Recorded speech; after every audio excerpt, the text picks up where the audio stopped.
थोड़ा पिकअप होता हुआ नजर आएगा। एक तो हम बाजार बंद होने के बाद जो दिग्गज आईटी की कंपनी इन्फोसिस के नंबर्स आए थे उस पर आज रिएक्ट करने वाले हैं, तो पूरा IT as a sector focus में रहेगा। साथ साथ आज सीमेंट स्पेस को रडार पर रखिएगा, क्योंकि उस स्पेस की भी दिग्गज कंपनी एसीसी के रिजल्ट्स आज आने वाले हैं। हालांकि आईसीआईसीआई प्रूडेंशियल के चलते आज पूरा इंश्योरेंस सेक्टर फोकस में रहता, लेकिन वो नतीजे टल गए। अदरवाइज वो भी एक वायदा की कंपनी थी जिसके नंबर्स आज आने वाले थे। उधर जहां तक कल का सेशन है, डायरेक्टर साहब जरा कल का मार्केट स्क्रीन पर दिखाइएगा। वोलेटाइल सेशन देखने को मिला था। दिन भर आपने नोटिस करा होगा उठापटक के साथ भारतीय बाजारों में कामकाज हुआ। ऊपरी स्तरों पर दरअसल टिकने में दिक्कतें हुई और फाइनली एकदम एक फ्लैट क्लोज हमने देखा 9260 के लेवल्स पर आकर निफ्टी बंद होता हुआ नजर आया। और आज के लिए जो संकेत है मंगलवार के दिन के, वो आप लोग की स्क्रीन पर आएंगे। कल जब कामकाज की समाप्ति हो रही थी, इंडिकेशंस थे कि यूएस में कुछ दबाव के साथ कामकाज होगा। 300 पॉइंट 314 अंक की दरअसल कमजोरी थी कल डाउ फ्यूचर्स पे 3:30 बजे। और दरअसल यूएस में जो कमजोरी आई वो आप लोग की स्क्रीन पर 590 अंकों का दबाव था। 2.5% की कमजोरी यूएस मार्केट्स में कल हफ्ते की स्टार्ट में देखने को मिली। तो हमने जो पचाया था उससे ज्यादा दबाव है, लेकिन डाउ फ्यूचर्स आज 125 पॉइंट ऊपर है। तो मेरे ख्याल से एग्जैक्टली जो डाइजेस्ट करा था उसी तरह के संकेत आज सुबह हैं। हमने जो एक्सपेक्ट करा था उससे ज्यादा दबाव हुआ, लेकिन डाउ फ्यूचर्स दिखा रहे हैं आज यूएस में थोड़ा सा रिवर्सल हो सकता है ट्रेड में। पर कल के इंटरेस्टिंग, आप लोग अगर सोशल मीडिया में एक्टिव हैं तो आपने क्रूड की बड़ी चर्चा होती हुई देखी होगी।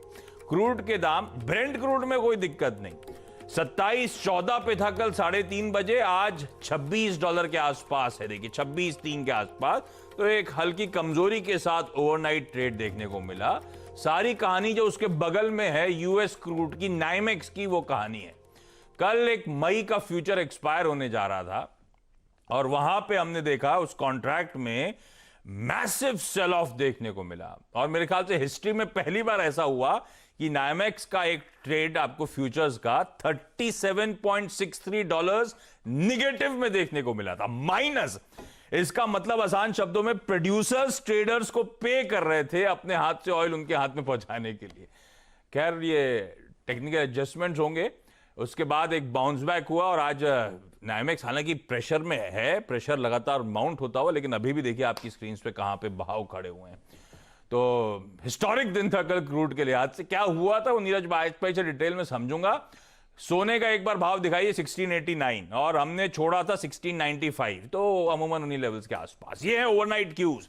एशिया की पिक्चर आप लोग की स्क्रीन पर आएगी। निक्केई, कॉस्पी, ये सब मार्केट्स हल्के लाल निशान के साथ कामकाज करते हुए, और एसजीएक्स निफ्टी भी दिखा रहा है कि हमारी कुछ सुस्त शुरुआत होगी, कुछ सुस्त, क्योंकि 40 अंक के आसपास का दबाव। शुरुआत में प्रेशर थोड़ा ज्यादा था और अब देखिए कुछ रिकवरी लोअर लेवल से, लेकिन अभी भी 39 पॉइंट्स के आसपास की कमजोरी के साथ शुरुआत होने के वहां से इंडिकेशंस आते हुए। चलिए ये तो रहा ओवरनाइट संकेत, लेकिन डिटेल में समझ लेंगे ग्लोबली हो क्या रहा है, कोरोना वायरस का अपडेट क्या है।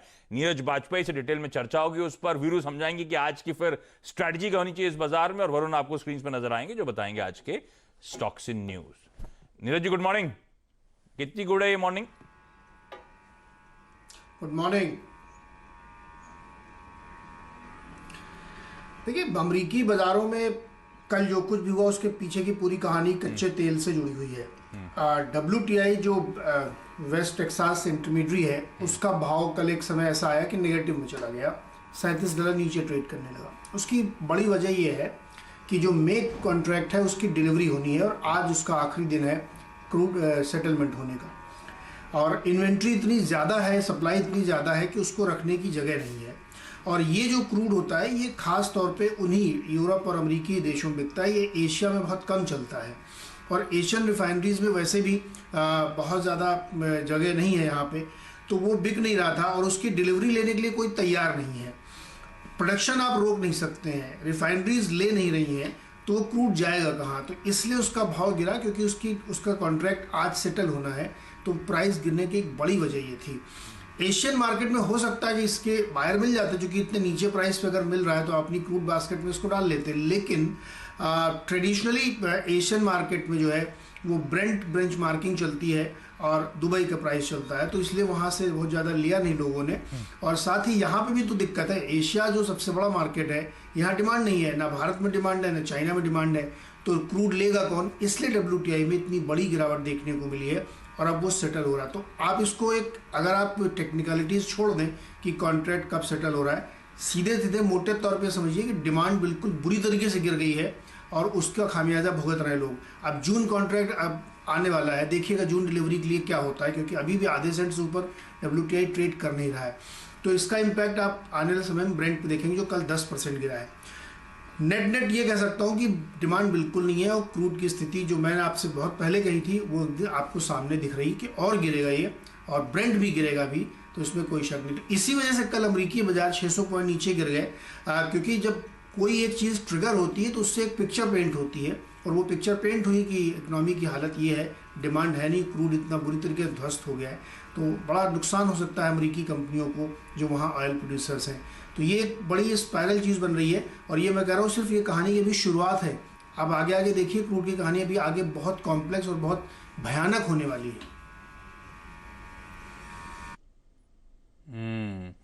मैं मदद कर सकता था यूएस क्रूड के भाव स्टेबलाइज करने में, अगर मेरे पास गाड़ी में स्टोरेज होती तो। जिस तरह के भाव थे, ऐसा हो नहीं सकता कि नीरज जी?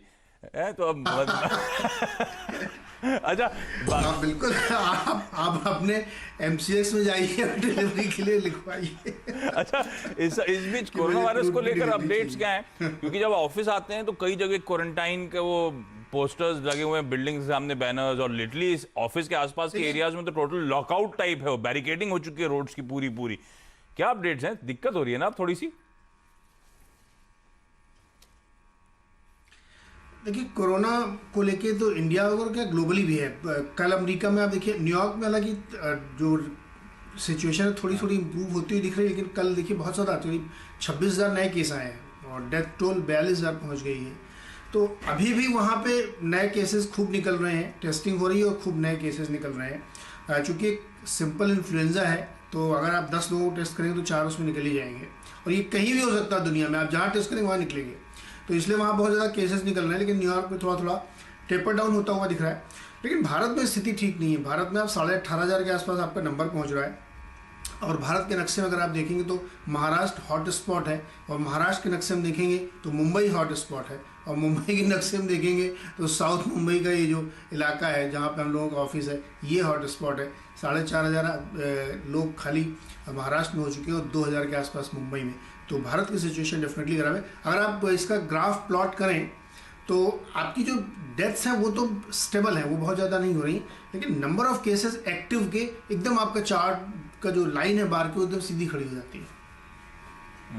तो चलिए कीनली वॉच आउट करना पड़ेगा, ये डेवलपमेंट्स हैं। इस बीच कल का बाजार तो मैंने आपको बताया ही, वोलेटाइल, ऊपरी स्तरों पर टिकने में दबाव, और फाइनली एक फ्लैट क्लोज हुआ। कल एफआईएस डीआईएस, हालांकि वो मैग्नीट्यूड बहुत बड़ा नहीं है, लेकिन दोनों की तरफ से कैश मार्केट में तो सेल का आंकड़ा है। 250 करोड़, 350 करोड़ एफआईआईस, 800 करोड़ रुपए के आसपास घरेलू संस्थागत निवेशक यानी कि डीआईएस की तरफ से। लेकिन डेटा को डिटेल में एनालाइज करा है वीरू ने, तो वीरू समझाएंगे कि डेटा कह क्या रहा है, किस तरह की तस्वीर पेंट हो रही है, और आज के लिए फिर स्ट्रेटेजाइज कैसे करना है जब एसजीएक्स निफ्टी 50 अंक नीचे खुलने के संकेत दे रहा हो। तो वीरू, गुड मॉर्निंग, बताएं। गुड मॉर्निंग आशीष। देखिए, इंस्टीट्यूशनल आंकड़े ये कहते हैं कि कैश की थोड़ी सी कमी थी कल के सेशन में, और अगर यही ट्रेंड रहा तो आपको ट्रेड रेंज में करना पड़ेगा आशीष, और बाय ऑन डिप्स की अप्रोच रखिए, सेल ऑन राइज की अप्रोच रखिए। कल अगर आप देखें करीब 1100 करोड़ रुपए का नेट कैश आउटफ्लो था डीआईज और एफआईआईस का। 245 करोड़ रुपए के एफआईआईस ने इंडेक्स से बाइंग करी, लॉन्ग करे करीब 3200 कॉन्ट्रैक्ट।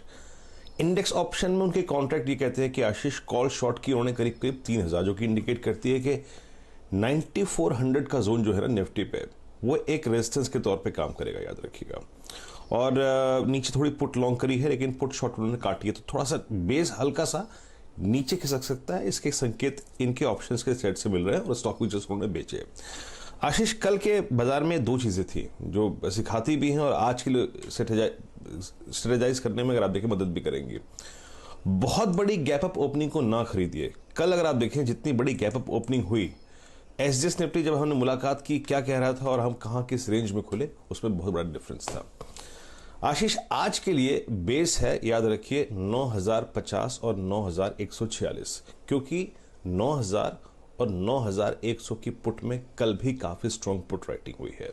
अभी भी हम 20 डेमा के ऊपर ट्रेड कर रहे हैं, तो मेरे लिए एक अच्छा बेस रहेगा 9040 का स्टॉप लॉस और 9050, 9046, 146 एक बेस रहेगा।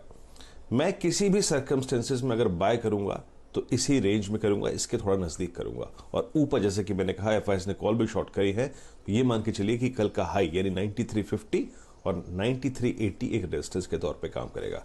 आपको निफ्टी पे इस चैनल को ट्रेड करना है because of lack of liquidity in cash market. तो ये अप्रोच रखिए, हायर लेवल्स पे निकलिए, नीचे बेस के आसपास लीजिए। बेस के आसपास आपको निफ्टी मिले यानी 9150 या फिर 9180 के आसपास, तो आप 9200 और 9300 की कॉल पे भी काम कर सकते हैं। कल हमने डे लो पर 9250 पर एक बार कॉल ली थी, तो उस कॉल का प्रीमियम डबल हो गया था। तो ये अप्रोच रखिए आशीष। जहां तक निफ्टी बैंक का सवाल है आशीष, निफ्टी बैंक ने कल आईसीआईसीआई बैंक, जो नीरज जी ने खबर क्रैक की थी, उसके बाद डिप आया। अदरवाइज ये काफी स्ट्रांग लग रहा था, लेकिन आज के लिए अगर डिप मिलता है तो 20200 और 20100 ये एक अच्छा सपोर्ट रहेगा। तो उस सर्कमस्टेंसेस में 19750 या 19780 का स्टॉप लॉस लगा के लोअर लेवल्स पे 20100 के आसपास बाय करना है और ऊपर 20800 एक स्ट्रॉन्ग सप्लाई जोन है, इस जोन में एग्जिट करने की कोशिश कीजिए आशीष। कल निफ्टी बैंक पे दबाव आया, इसीलिए ऊपरी स्तरों पर निफ्टी दिख नहीं पाया। निफ्टी बैंक पे दबाव आया क्योंकि आईसीआईसीआई बैंक पे प्रेशर आया और उसके रिस्पॉन्सिबल है नीरज वाजपेयी, जिन्होंने एक्सक्लूसिव वो जानकारी सीएनबीसी आवाज पे ब्रेक करी और उसके बाद वो स्टॉक टिक ही नहीं पाया। और देखिए निफ्टी बैंक में वो सेल ऑफ आया था और उसने मूड बिगाड़ दिया। अच्छा एक काम करते हैं, वरुण के पास सीधे चलते हैं जो बताएंगे आज के स्टॉक्स इन न्यूज। ओके आशीष, देखिए सबसे पहले तो बीपीसीएल के ऊपर आपको नजर रखनी है, क्योंकि आसाम सरकार ने बीपीसीएल का जो नुमालीगढ़ रिफाइनरी में स्टेक था उसमें 61.65% स्टेक को सेल करने के लिए अप्रूवल दे दिया है। हालांकि उसमें कुछ राइडर लगाए हैं ये एनओसी देने के लिए कि जो 13.65% स्टेक है वो दरअसल आसाम सरकार को बेचा जाए। कुछ भी हो, लेकिन ये स्टेक सेल के लिए अप्रूवल मिला है, वो एक अच्छी चीज़ है। और जो बीपीसीएल में स्टेक सेल करने जा रही है सरकार, उसके लिए एक 1 स्टेप अहेड है इस पूरे स्टेक सेल के लिए। तो बीपीसीएल को आपको रडार पर रखना है। दूसरा, 3M इंडिया और हनीवेल ऑटोमेशन को अपने नज़र पर रखे, क्योंकि 3M और हनीवेल ऑटोमेशन जो कि इनकी पेरेंट कंपनीज है, उनको पेंटागन से 39 मिलियन N95 फेस मास्क जो है वो बनाने के लिए यहाँ पे एक बड़ा ऑर्डर मिला है। तो मिला तो पेरेंट कंपनी को है, लेकिन इसके चलते इंडिया में जो सब्सिडीज है उनको भी आपको अपने रडार पर रखना है। टीसीएस एमवे से डिजिटल ऑपरेशंस के लिए इस कंपनी को ऑर्डर मिला है। इन्फीबीम एवेन्यूज, इस कंपनी ने एक बाइंडिंग एग्रीमेंट साइन किया है जिसमें ये एआई फिनटेक जो कि यूएस की एक कंपनी है उसमें 100% शेयर होल्डिंग खरीदेगी। टाटा एलेक्सी नतीजे उम्मीद से बेहतर है, खासकर मार्जिन देखिए 19.4% की उम्मीद थी, 24.75%। तो टाटा एलेक्सी नंबर्स अच्छे, और साथ साथ इस स्पेस की सबसे दिग्गज कंपनी इन्फोसिस के कल बाजार बंद होने के बाद ध्यान रखें नंबर्स आए थे और इन्फोसिस के नंबर्स में स्लाइट मिस है। कमेंट गाइडेंस नहीं दी कंपनी ने अगले साल की, लेकिन उतने बुरे नहीं है जितना इस एनवायरनमेंट में लोगों को डर लग रहा हो। तो रेवेन्यूज में मिस देखने को मिला, वो आंकड़े आप लोग की स्क्रीन पर आएंगे। मार्जिन्स एक्सपेक्टेड था फ्लैट होंगे, विप्रो की तरह यहां पे भी ऑलमोस्ट विप्रो 80 बेसिस पॉइंट गिरे थे, यहां पे भी 75 बेसिस पॉइंट्स का मार्जिन्स पे दबाव देखने को मिला। एक कंसर्न है कि FY21 का गाइडेंस विप्रो ने भी नहीं दिया अनसर्टेन एनवायरनमेंट के चलते, इन्फोसिस भी नहीं दे रहा। इन्फोसिस ने कहा है कि अनसर्टेन एनवायरनमेंट है, अनिश्चितता है, हम गाइडेंस नहीं दे रहे। ज्यादातर लोग मान रहे थे कि इन्फोसिस बड़ी दिक्कतों में भी गाइडेंस देती है, कुछ विजिबिलिटी देती है, इसने नहीं दी। अच्छा, इसकी कमेंट्री के साथ भी इशू है कि कोई क्लियर रिकवरी का टाइमलाइन इन्फोसिस ने नहीं दिया। जैसे टीसीएस ने कहा था कि Q3 से हालात सुधरते हुए नजर आएंगे, विप्रो की तरह इन्फोसिस ने भी कोई क्लैरिटी नहीं दी है कि हालात कब तक सुधरेंगे, आगे कितनी दिक्कतें बढ़ सकती हैं। ये इशू हो सकता है, लेकिन अदरवाइज डील विंस वगैरह मोमेंटम स्ट्रांग है, लार्ज डील से कंपनी बैक कर रही है और कंपनी की कमेंट्री में स्पेसिफिकली इन्होंने कहा है कि अब शायद एक शिफ्ट देखने को मिले लार्जर प्लेयर्स के पास, जहां पे बैलेंस शीट स्ट्रांग है, जो अपने बिजनेस कंटिन्यूटी प्लान्स आसानी से इंप्लीमेंट कर लेते हैं, जैसे इन्फोसिस ने कर लिया है। तो उस मार्केट शेयर गेन्स का शायद आगे फायदा मिलता हुआ नजर आए। खैर, वो थीम कैसे प्ले आउट होती है देखना होगा। कल एडीआर दबाव के साथ शुरू हुए थे, लेकिन दिन के दौरान रिकवरी थी, फाइनली 1% से कम दबाव के साथ बंद हुए हैं। पर एक बात ध्यान रखिएगा, इन्फोसिस नंबर से पहले ना कल कुछ ज्यादा स्ट्रेंथ दिखा रहा था, तो थोड़ा सा रिवर्सल हो सकता है नंबर्स के चलते, अदरवाइज ठीक ठाक के नंबर्स हैं। एक काम कर रहा हूं, ट्रेडिंग बेट्स, उसके बाद ब्रेक ले रहा हूं। केआर चौकसी सिक्योरिटीज टाटा स्टील में बिकवाली का कॉल है 281 के टारगेट्स के लिए। शेयर इंडिया सिक्योरिटीज कह रहा है बंधन बैंक, ये भी एक बिकवाली का कॉल है 190 के टारगेट्स के लिए। और निर्मल मंग सिक्योरिटीज आपका एक बाय कॉल आता हुआ, वो है सन फार्मास्यूटिकल्स पे 490 के टारगेट्स। तीनों कॉल्स आप लोग की स्क्रीन पर आ जाएंगे, नोट डाउन कर लें। क्विकली छोटा सा ब्रेक के उस पार आज की टॉप कमोडिटी बेट्स और शुगर से जुड़ी एक एक्सक्लूसिव जानकारी।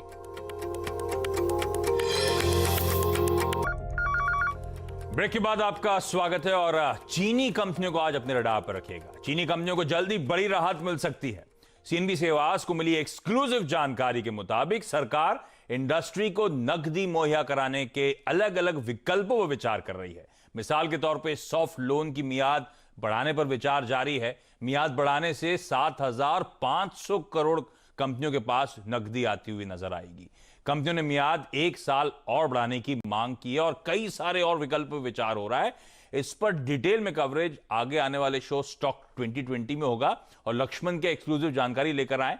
क्या पिकअप किया उन्होंने, उस पर भी डिटेल में चर्चा होगी। लेकिन आज के जाते जाते कमोडिटी बेट स्क्रीन पर लेकर आइएगा। कुंवर जी ग्रुप की तरफ से आज का कॉल है डायमंड पे जो मई ICEX का फ्यूचर है उसे खरीद के चलें 3848 के टारगेट्स के लिए।